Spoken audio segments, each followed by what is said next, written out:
우리는 지금 로마서 강해를 통해서 하나님께서 우리에게 허락하신 복음이 무엇인지, 그 내용이 어떤 것이고 그 복음이 어떻게 우리 가운데 전달되어졌는지에 대해서 집중적으로 말씀을 생각하고 있죠.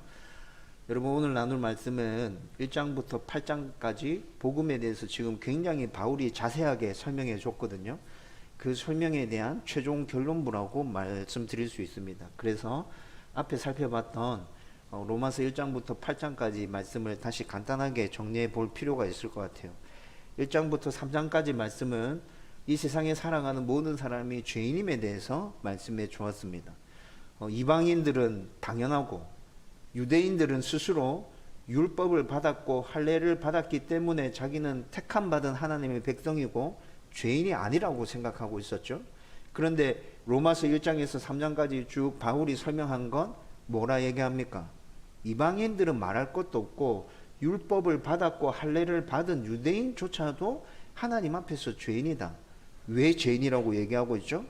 할례가 우리를 의롭게 만드는 게 아니야. 그리고 율법은 우리가 죄인임을 드러내. 여러분, 바울이 지금 1장에서 3장까지 그렇게 설명해 줬어요. 그리고 3장부터 5장까지는 그러면 죄인인 우리가 어떻게 의롭게 될 수 있는 거지에 대한 설명을 쭉 풀어서 해줬어요. 여러분, 그 설명을 해주면서 아주 중요한 인물 한 사람이 등장했죠. 그 인물이 누구였습니까? 아브라함이었거든요. 여러분, 하나님께서 아브라함을 의롭다고 인정해 주셨습니다. 어떻게 의롭다고 인정해 주셨죠? 그의 행위였습니까? 그의 어떠함 때문에 하나님께서 아브라함을 의롭다 하셨나요? 아니요. 창세기 말씀에서 드러나는 하나님이 그를 의롭다 하신 이유는 그의 믿음이었어요. 15장 6절 말씀에 아브라함이 자녀를 주시겠다는 하나님의 약속을 믿지 못하고 의심하고 있을 때 하나님 다시 그를 찾아오셔서 말씀하십니다. 내가 반드시 너에게 자녀 줄 것이다. 하나님께서 이렇게 말씀하셨을 때 아브라함이 그것을 온전하게 믿음으로 받아들였죠. 그 믿음을 하나님 보시고 의롭다고 인정해 주신 것입니다. 여러분, 이 의는 우리 가운데 주어질 때, 아브라함 가운데 주어졌을 때 하나님과 화평하게 하는 의였습니다. 그리고 환난 중에 기쁨이 넘쳐나게 하는 의였고 하나님의 진노로부터 구원을 얻을 수 있도록 하는 의였죠. 여러분, 이 부분에 대해서 정죄받는 것과 대조를 하면서 3장에서 5장까지 쭉 자세하게 풀어서 설명해 줬어요. 그러면서 우리가 이 의를 덧입는 방법은 오직 믿음인데 그 믿음의 원리를 대표성의 원리로 설명해 주고 있어요. 아담이 죄를 범함으로, 인류의 대표인 아담이 죄를 범함으로 모든 사람이 죄인이 되었고, 또 의롭게 하는 대표로 예수님이 이 땅에 오셔서 우리를 의롭게 하기 위한 모든 일들을 다 이루어 주셨는데 그걸 믿기만 하면 의로워진다. 그 믿음만 있으면 하나님이 의롭다 보신다. 여러분, 이것이 3장에서 5장까지의 설명이었어요. 그리고 6장에서 8장까지는 그러면 의롭게 된 성도는 어떻게 성화의 삶을 살아갈 수 있을까?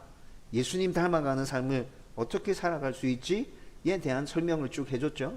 그러면서 율법을 지켜야 구원받는다고 주장하는 사람들에 대해서 니네들의 주장 틀렸어.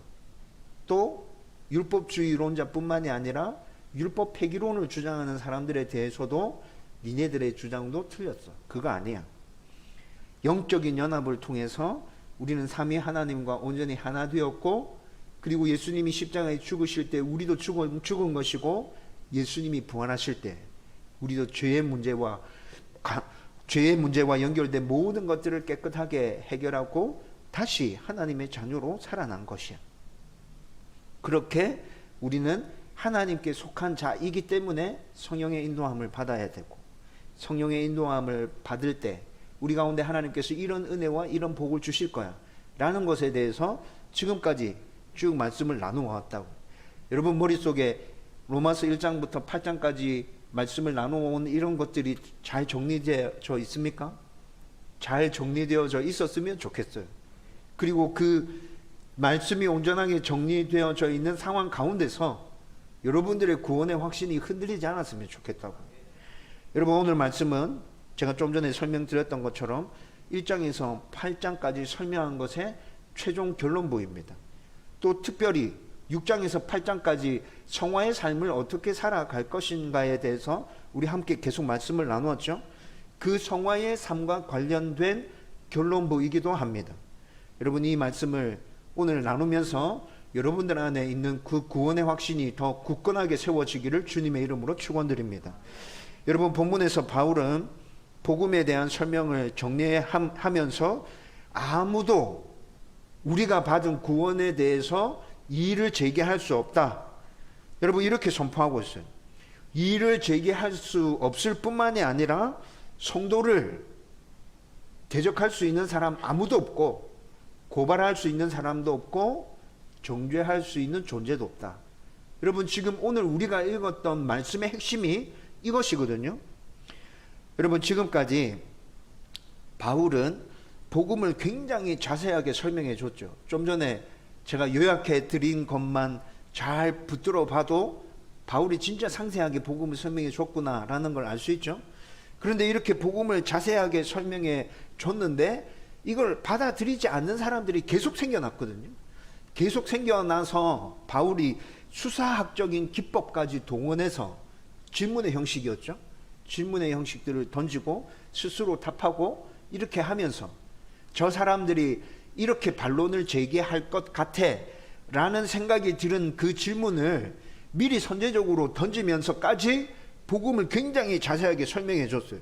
그럼에도 불구하고 최종적인 결론에 도달했는데도, 복음에 대한 설명이 최종적인 결론에 도달했는데도 아직까지 복음을 받아들이지 않는 자들이 있었습니다. 그래서 바울이 이 결론부에서 또다시 수사학적인 기법을 동원하고 질문들을 던지면서 결론 부분에 있어서도 아주 깔끔하게 정리를 해서 아무도 이의를 제기할 수 없어, 아무도 고발할 수 없고 정죄할 수 없어, 오직 믿음이 우리의 구원을 이루는 확실한 근거가 돼, 하나님께서 그렇게 만들어 주셨어. 여러분, 이것을 최종적으로 지금 선포하고 있다는 것입니다. 그러면서 오늘 우리가 읽었던 31절에서 34절까지 이 짧은 본문에 4가지 질문이 등장합니다. 여러분, 31절에서 39절까지가 지금 한 단락으로 묶여져 있고, 여러분 이 부분이 지금 최종적인 결론이라고 말할 수 있거든요. 그런데 제가 지금 34절까지 끊었죠. 34절까지 끊었는데 여기 34절까지 이 짧은 본문 안에 4가지 질문이 등장하고 있고 뒷부분에 1가지 질문이 등장하고 있어요. 그런데 지금 34절까지 등장하는 이 질문들이 바로 우리의 구원과 관련해서 하나님께서 어떤 일을 이루셨는지에 대해서 다시 정리하는 질문들을 던져주고 있거든요. 그래서 이 4가지 질문을 먼저 끊어서 생각해 보려고 하는 겁니다. 여러분, 오늘 본문에 나타나는 4가지 질문은 이것입니다. 하나님이 우리를 위하시면 우리가 무슨 말을 할 수 있겠는가? 누가 우리를 대적할 수 있겠는가? 아들까지 내어주신 하나님이 우리를 위해서 모든 것을 내주시지 않겠는가? 누가 능히 하나님께서 택하신 자들을 고발할 수 있겠는가? 누가 정죄할 수 있겠는가? 여러분, 이것이 오늘 본문 가운데 등장하는 4가지 질문인데, 여러분 이 질문에 대한 답들을 하나하나 자세히 살펴보면 여러분들이 받은 그 구원이 여러분 확실하게 하나님의 은혜로 나에게 주신 거구나, 내가 더 이상 이 구원에 대해서 흔들릴 필요가 없겠구나 라는 그런 확신이 생겨날 거예요. 이 은혜가 저와 여러분들 가운데 오늘 말씀을 통해서 넘쳐났으면 좋겠습니다. 여러분, 그러면 질문 하나하나 한번 살펴보십시다. 먼저 첫 번째 질문, 하나님이 우리를 위하시면 우리가 무슨 말을 할 수 있는가? 누가 우리를 대적할 수 있는가? 라는 질문이 31절 말씀에 등장하고 있어요. 여러분, 바울은 지금까지 설명한 복음의 최종 변론으로 왜 이 질문을 첫 번째로 등장시키고 있을까요? 우리에게 이의를 제기할 수 있는 사람 있겠는가? 누가 우리를 대적할 수 있겠는가? 라는 질문을 지금 던졌죠. 바울이 왜 최종 변론에서 이 질문을 첫 번째 질문으로 던지고 있을까? 이것에 대해서 생각해 볼 필요가 있다는 거죠. 여러분 로마서 강의를 시작할 때 바울이 로마를 한 번도 방문한 적이 없었다고 말씀드렸죠. 로마를 방문한 적이 한 번도 없었어요. 방문할 계획만 가지고 있었습니다. 그런데 방문할 계획만을 가지고 있는 바울이 로마 교회에 왜 로마서라는 이 장문의 편지를 써서 보냈을까에 대해서 그 이유를 설명해 드렸어요. 먼저 첫 번째, 두 가지 이유를 생각해 볼 수 있는데, 먼저 첫 번째 이유는 여러분 이때 이 당시에 전 세계의 패권을 장악하고 있는 나라가 로마였습니다. 그런데 바울은 전 세계를 향해서 하나님의 복음을 전하고 싶은 열망으로 가득 차 있죠. 그러면 그 일을 제일 효과적이고 수월하게 감당하기 위해서는 어디로 가야 될 것 같아요? 로마로 가야 되거든요. 왜? 로마가 이때 이 당시에 전 세계에 패권을 장악하고 있기 때문에. 로마의 복음이 전해진다고 하면 로마가 닫고 있는 모든 땅 가운데 복음이 전파될 확률이 굉장히 높아지죠. 그래서 바울은 지금 전 세계의 복음을 전하고 싶은 간절한 소망을 가지고 이 일을 실현 가능하게 하기 위해서는 내가 로마로 들어가야겠구나 라는 생각을 가지고 있었어요. 그래서 로마로 갈 계획들을 막 세우고 있던 중에 우선 내가 직접 로마 교회 가기 전에 로마 교회에 편지를 써 보내서 그 로마 교회에 있는 성도들이 복음에 굳건하게 서 있도록 만들어야겠다. 그래야 내가 로마 교회에 들어갔을 때 선교에 대해서 또 선포하고 이 복음을 다른 민족에게도 전해줘야 된다고 얘기했을 때 그 성도들이 빨리 받아들일 수 있을 것 같아 라는 생각을 가지고 지금 바울이 이 로마서를 기록해서 로마에 보내주고 있다는 거죠. 여러분 이것이 첫 번째 이유입니다. 두 번째 이유는 이 당시에 로마는 기독교인들을 되게 싫어했었습니다. 여러분 그래서 이때 이 당시부터 여러 가지 핍박과 박해들이 성도들 가운데 계속 다가오고 있었어요. 여러분 바울이 로마서를 써서 보내고 난 다음에 7년이 지나고 로마의 대박해가 시작됩니다. 여러분 바울이 로마서를 써서 보낼 때는 대박해는 시작되지 않았어요. 그럼에도 불구하고 소박해가 소소한 박해들이 그 사회 안에 팽배해져 있었다는 거죠. 여러분 7년 뒤에 로마 사회에 대박해가 기독교인들에 대한 대박해가 일어나면서 그 박해로 인해서 베드로가 순교당합니다. 바울도 그 박해 가운데서 순교당하게 됩니다. 여러분 로마에서 일어났던 기독교인들에 대한 핍박과 박해로 인해서 진짜 수많은 사람들이 순교를 당했고 진짜 잔인한 방법으로 순교를 당하고 있었다고요. 여러분 이 일이 갑자기 등장한 게 아니라고 지금 제가 설명을 드리고 있는 거죠. 갑자기 등장한 게 아니에요. 로마서를 써서 보낼 때부터 로마 사회 전체적으로 기독교인들에 대한 그런 생각들이 깔려져 있었다고요. 여러분 로마에서 기독교인으로 살아가는 사람들이 이 사실을 몰랐을까요? 그 누구보다도 이걸 굉장히 민감하게 느끼고 있었을 거예요. 사람들이 나를 싫어하구나. 안 좋은 눈빛으로 쳐다보고 있구나. 기독교인들이 예수 믿는 사람들이 뭔가 하나 잘못하면 굉장히 심각하게 몇 겹으로 죄를 더 엎쳐서 사람들이 그렇게 못 살게 구는구나. 그때 그 당시에 기독교인으로 살아가는 로마 성도들이 그 사실을 너무 절감하면서 받아들이고 있었다고요.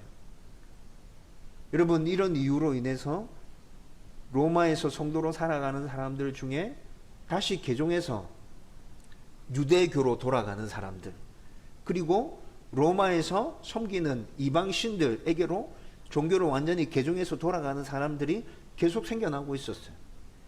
여러분 바울은 지금 이 로마서를 통해서 그 사람들을 위로하고 격려하고 싶은 이유에서 로마서를 써서 보내고 있다는 거죠.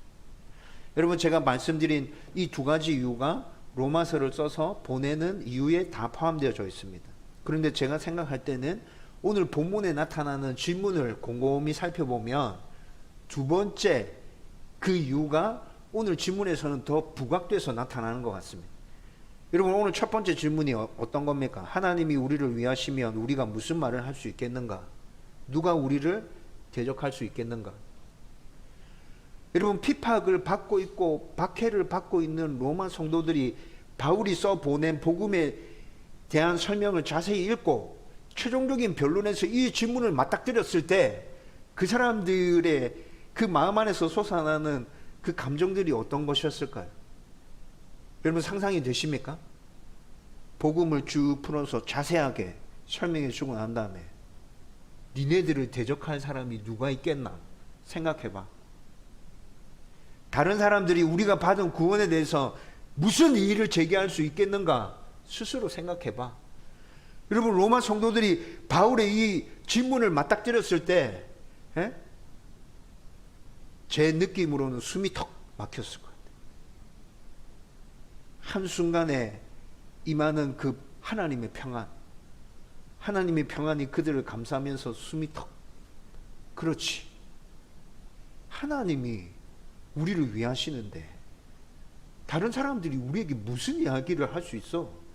그 사람들이 하는 이야기들은 다 맞지 않는 거야. 틀린 거야. 여러분 로마 성도들이 이런 위로를 받지 않았을까요? 바울은 지금까지 설명한 복음을 근거로 해서 여러분 이 질문을 통해서 로마 성도들에게 분명하게 설명해 주고 싶은 것이 있습니다. 그것이 무엇입니까? 모든 사람들을 구원하기 위한 계획을 누가 세우신 것입니까? 삼위 하나님이 세우셨죠. 그 구원 계획을 누가 지금까지 이끌어 오셨습니까? 삼위 하나님께서 이끌어 오셨죠. 여러분 창조주이시면서 만왕의 왕이신 그 하나님이 구원 계획을 세우셨고 이 구원 계획을 지금까지 이끌어 오셨다면 지금 상황이 비록 어렵고 힘들다 하더라도 이것이 멈춰질까요?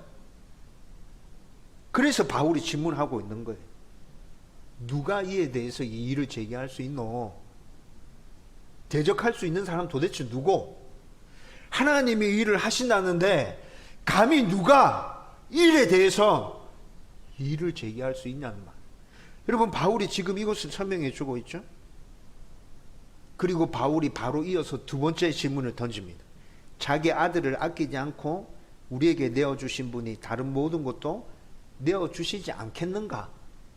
여러분 32절에 지금 이 질문이 등장하고 있거든요. 니네들이 한번 생각해봐라. 하나님이 우리를 구원해 주시기 위해서 자기 아들까지 내주셨잖아. 그런데 그렇게 자기 아들까지 내주신 그분이 우리에게 필요한 모든 것들, 다른 모든 것들 허락해 주시지 않겠니? 여러분 이 질문은 첫 번째 질문의 부연 설명으로서 왜 이의를 제기할 수 없고 왜 아무도 대적할 수 없는지에 대한 분명한 답을 제시해 주기 위해서 두 번째 질문이 등장하고 있는 거라고요. 여러분 하나님은 이 세상의 모든 사람들을 구원해 주시기 위해서 독생자 예수님까지 죽음으로 몰아넣으셨죠. 그렇죠?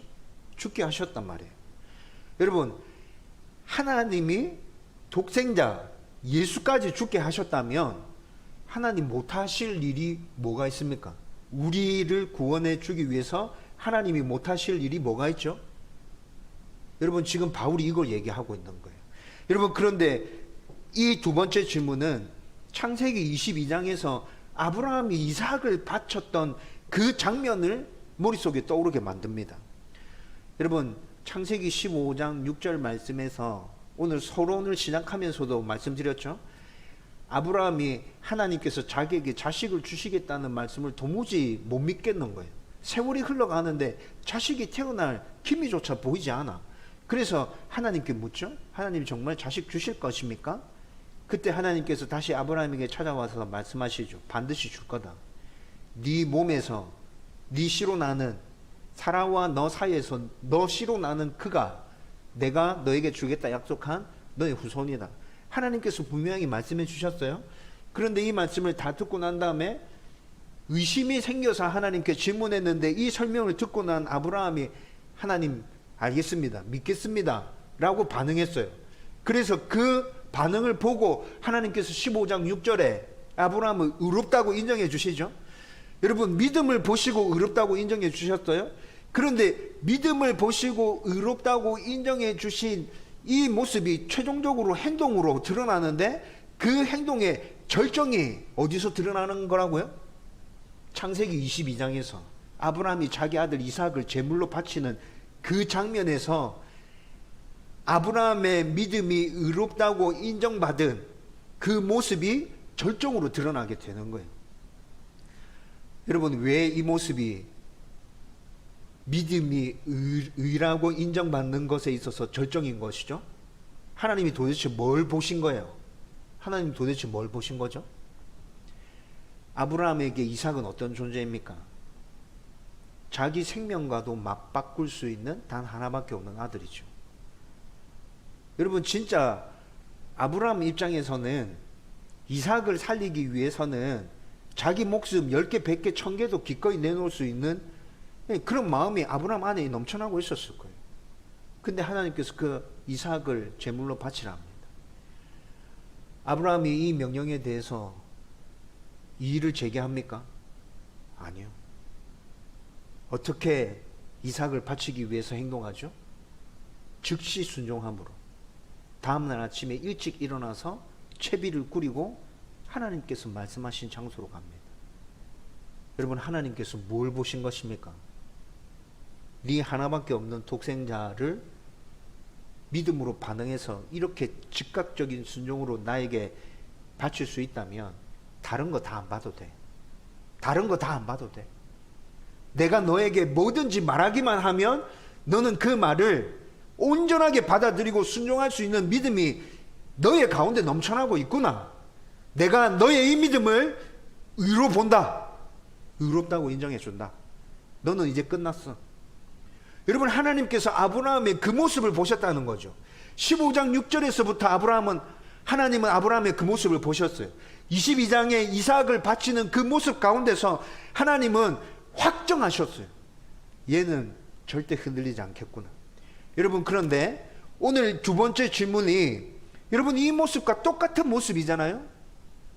하나님께서 우리를 구원하기 위해서 자기 하나밖에 없는 아들을 내주셨습니다. 이렇게 하신 하나님이 우리에게 필요한 다른 모든 것들 왜 허락하지 않는다 생각하죠? 여러분, 하나님은 우리의 구원과 관련해서 필요한 모든 것들을 뭐든지 다 허락해 주십니다.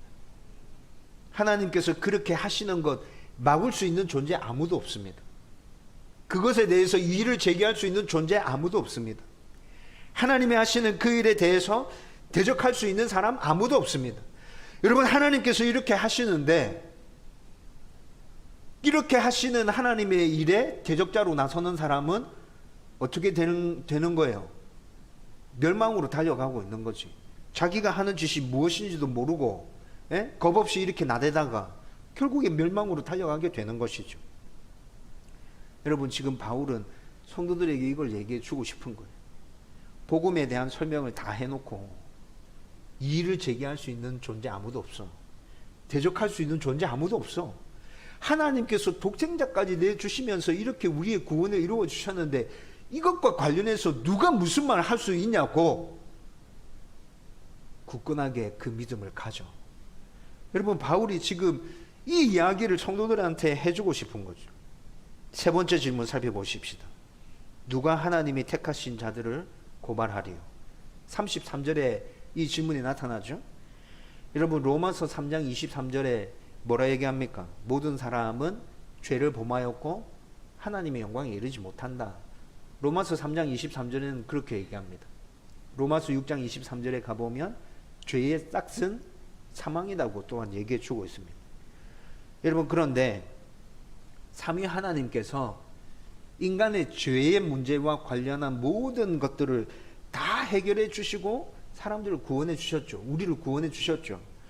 여러분, 오늘 우리가 읽었던 본문에서 33절 후반부에 보면 의롭다 하신 이는 하나님이시니 라고 답하고 있습니다. 굉장히 간략한 진술인데 이 진술 안에 삼위 하나님께서 우리를 해주신 모든 일들이 다 포함되어 있어요. 여러분, 하나님이 우리를 의롭다 하시기 위해서, 우리를 구원해 주시기 위해서 삼위 하나님께서 어떤 일을 해주셨습니까? 이건 계속해서 설명해 드린 거예요. 성부 하나님께서는 우리를 구원하기 위한 계획을 세우셨어요. 여러분, 지난주에 계획에 대해서 자세하게 설명드렸죠? 예정, 사람들을 구원하기 위한 예정, 그 다음에 선택, 그 안에 다 포함되어져 있었어요.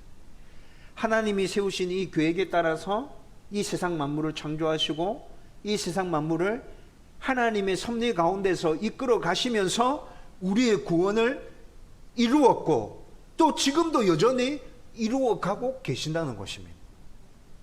성자 하나님, 예수님은 어떻게 하셨습니까? 하나님께서 세워놓으신 그 구원 계획에 순종함으로 사람의 몸을 입고 이 땅에 오셨습니다. 여러분, 공생의 사역을 시작하기 전에 하나님이신 그분이 인간들이 지켜야 될 율법이 요구하는 것들 친히 다 지킴으로 순종의 모범을 보여주셨죠. 율법에 흠이 없도록 완전한 삶을 살아주셨고, 그리고 난 이후에 율법을 지키지 못해서 벌받아야 하는 인간들을 대신해서 십자가 지셨고, 또 부활하심으로 죄와 관련된 모든 문제를 다 해결해 주셨잖아요. 여러분, 성령 하나님은 어떻게 하셨어요? 그 이후에 성령 하나님께서는 우리 가운데 내주하셔서 믿음으로 반응하는 모든 이들 가운데 내주하셔서 영적 연합을 이룸으로 인해서 우리가 구원받은 하나님의 자녀라는 사실을 증언하고, 증언하실 뿐만이 아니라 친히 보증까지 되어 주시잖아요. 그리고 우리가 하나님의 자녀로 잘 살아갈 수 있도록 은혜를 주시면서 말씀을 깨달아지게 하시면서 도와주시고 보호해 주시고 인도해 주시고, 여러분, 성령 하나님께서 그렇게 역사하고 계신다고요.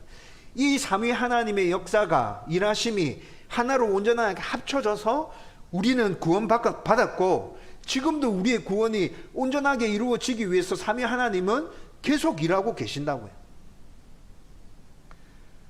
여러분, 최종적으로 마지막 날 심판주로 이 땅에 오시는 분은 예수님이라고 성경에서 기록하고 있죠.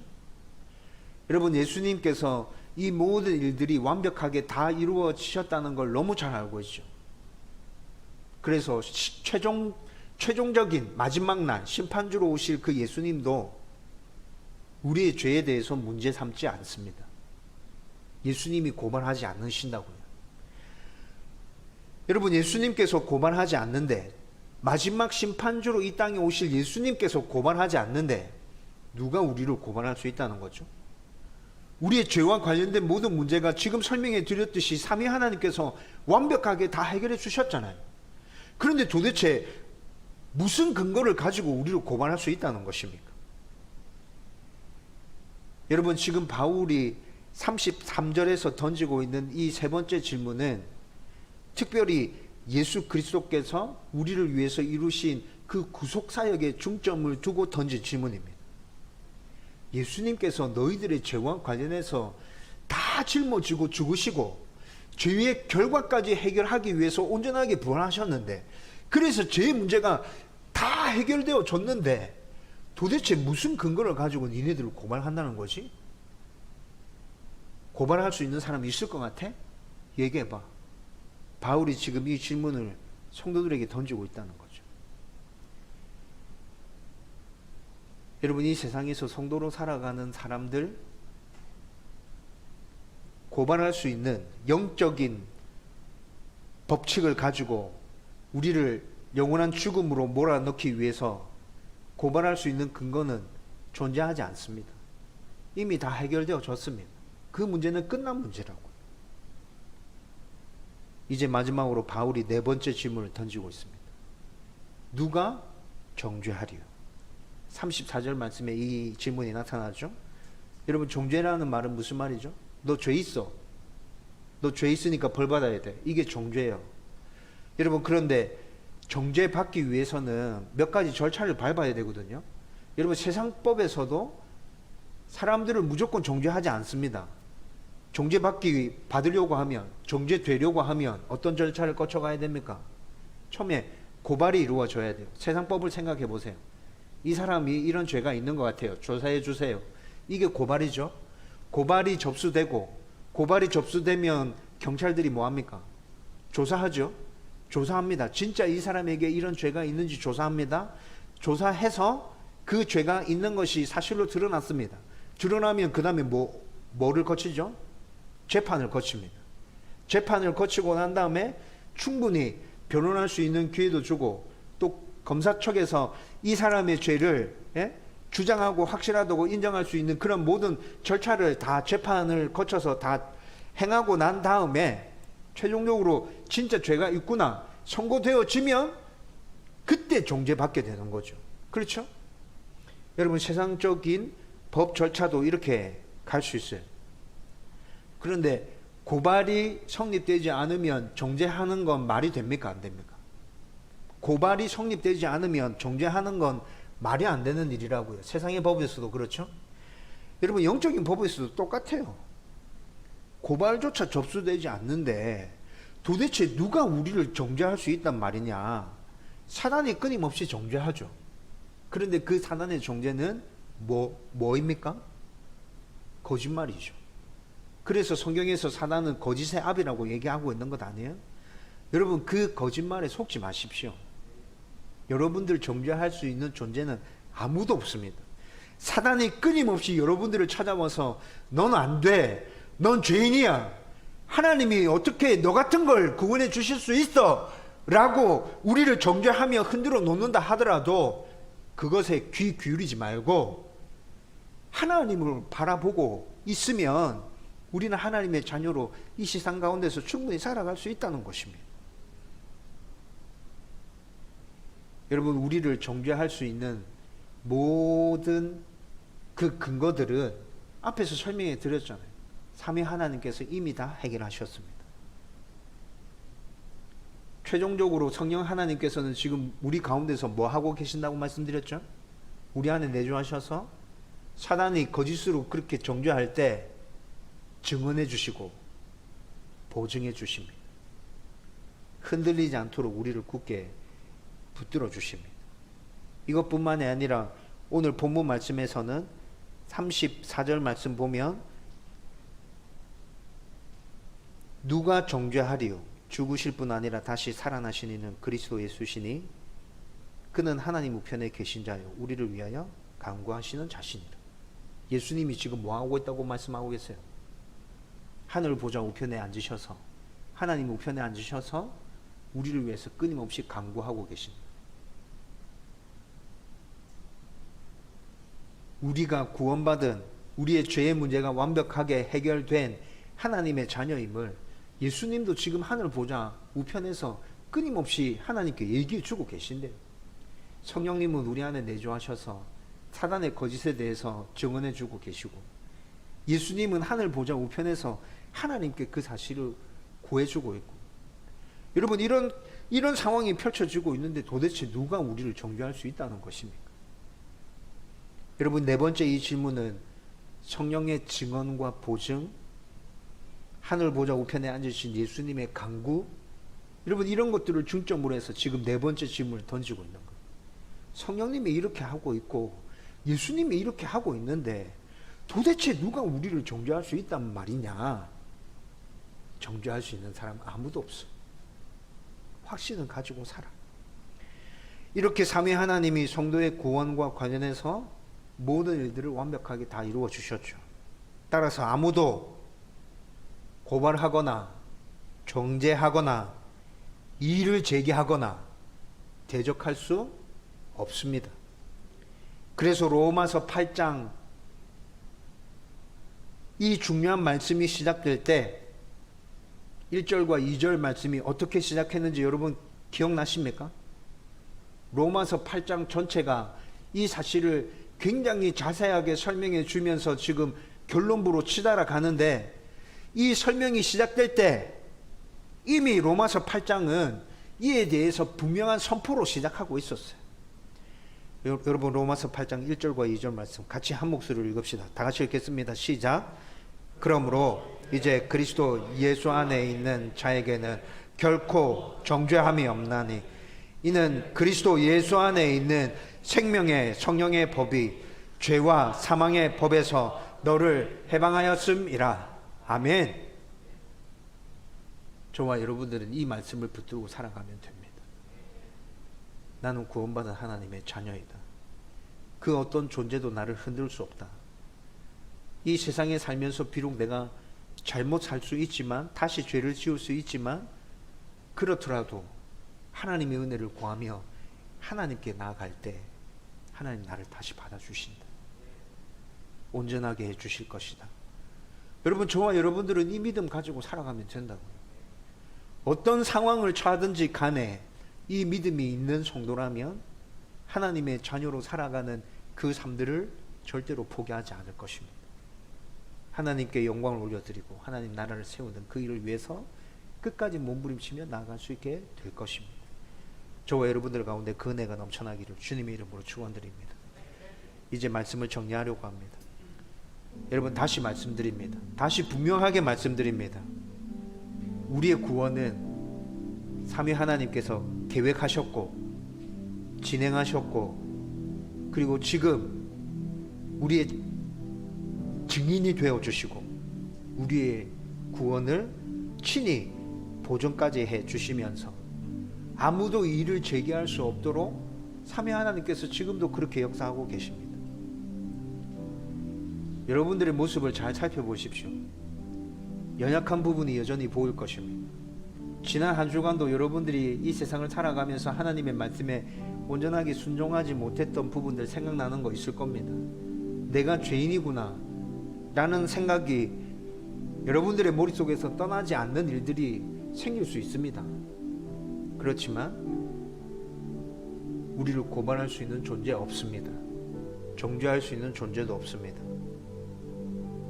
죄투성이고 온전한 삶을 살아가지 못한다 할지라도 우리의 구원을 뒤집을 수 있는 존재는 이 땅에 아무도 존재하지 않습니다. 왜 그렇습니까? 삼위 하나님께서 이미 우리의 구원과 관련한 완벽한 계획들을 세우셨고 온전하게 실행해 주셨고, 지금도 그 은혜가 우리 가운데 유효하게 적용되도록 변함없이 일하고 계시기 때문에 그렇습니다. 영원토록 우리를 위해서 삼위 하나님은 이렇게 일해 주실 것입니다. 이를 굳게 믿고 우리가 구원받은 하나님의 자녀임을 확신하고, 그러면 나는 이 땅에서 어떻게 살아갈까에 대해서 좀 치열하게 고민했으면 좋겠어요. 여러분, 구원의 확신이 자꾸 흔들려서 이것 가지고 헤매지 말고 이거 분명하게 굳게 붙들고 난 다음에 그 다음에 좀 더 한 걸음 더 나가서, 그렇다면 나는 이 세상 가운데서 어떻게 살아가야 될 것인가? 하나님의 나라를 어떻게 세워가야 될까? 하나님의 영광을 어떻게 선포할까?